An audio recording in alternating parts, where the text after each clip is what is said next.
Supreme court के आदेश के बाद बर्खास्त किए गए पीटीआई अध्यापकों ने गुहार लगाई है कि सरकार उनकी सुने और उन्हें नौकरी पर पुनः रखा जाए। गोविंद पैलेस में आयोजित पत्रकार वार्ता में हरियाणा शारीरिक अध्यापक संघर्ष कमेटी के प्रधान विजय सिंह ने कहा कि वे सरकार द्वारा हटाए जाने के बाद से ही क्रमिक अनशन कर रहे हैं। वे शांतिपूर्वक ढंग से अपने आंदोलन को आगे बढ़ा रहे हैं, मगर सरकार उनकी बातों को नहीं सुन रही।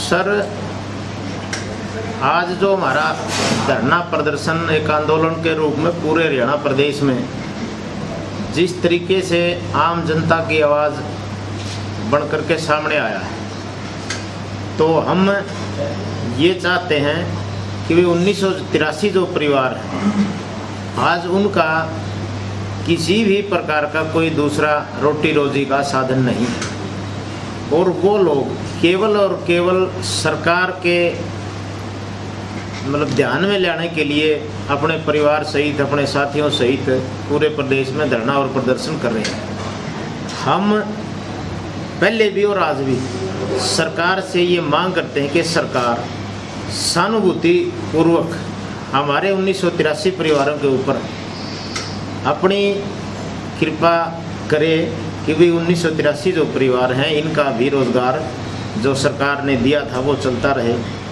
हम कि बार बार जो है ना, लोगों की हमारे सामने बातें आती हैं कि भी राजनीति का ये है और वो। हम कर्मचारी हैं, हम किसी राजनीतिक दल के नहीं, हम सरकार के हैं। सरकार कांग्रेस पार्टी की हो, इंडियन नेशनल लोकदल की हो, भारतीय जनता पार्टी की हो या जननायक जनता पार्टी की, उससे पहले भी सरकारें रही हैं और कर्मचारी ही रहा। तो हमें रोजगार की ज़रूरत है। हम किसी प्रकार की राजनीति के कोसों दूर हैं, नहीं हम इन चीज़ों के आदि, क्योंकि हमारा काम ही नहीं। हमें तो पेट पालने का काम था, वो हम कर रहे थे। बच्चों को पढ़ाने का काम था, खिलाने का काम था, जिस काम से अब आज हम वंचित हैं। तो इसलिए हम पीड़ा में हैं और टाइम से जो है ना, घर पे जाना नहीं, टाइम से सोना नहीं, टाइम से खाना नहीं। तो हम बार बार हरियाणा सरकार से मांग करते हैं कि वो हमारी इस मांग को पूरी करके हमारे को जल्द से जल्द बहाल करें।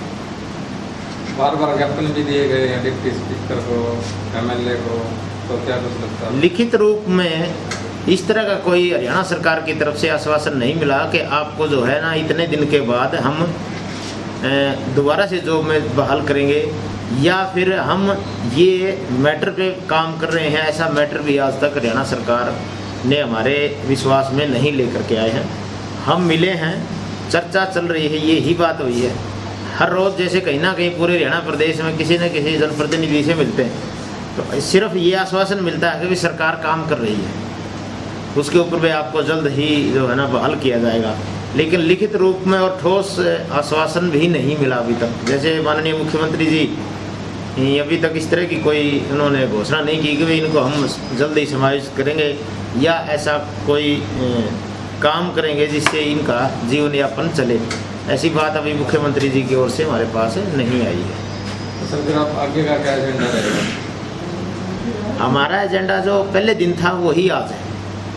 हम 1983 पीटीआई पूरे हरियाणा प्रदेश में कर्मिक अनशन पे बैठे हैं और सरकार जब तक हमें पुनः बहाल नहीं करती तब तक हम बैठे रहेंगे, हम घर नहीं जाएंगे। हम सरकार की शरण में बैठे हैं, सरकार जो चाहे हमारे साथ करे, उसके लिए हम तैयार हैं। हम बिल्कुल पूरे प्रदेश में शांतिपूर्वक तरीके से जनता का अमन और चैन यूं का यूं बरकरार रहे। महामारी का दौर है, आम आदमी पीड़ित है, तो इसलिए हम ये कतई नहीं चाहते कि प्रदेश में अशांति फैले, किसी को नुकसान हो। और जो हमारे साथी हैं, हम उनको भी बिल्कुल शांतिपूर्वक तरीके से बात करके और इस आंदोलन को हम चला रहे हैं कि जैसा आप देख भी रहे हैं। आगे की जो रणनीति है, रणनीति का मतलब ये होता है कि हमें कुछ बुरा नहीं करना। हम सिर्फ प्रदर्शन के माध्यम से, ज्ञापन के माध्यम से समय समय पर सरकार को जगा रहे हैं कि आप हमारी बात को माने।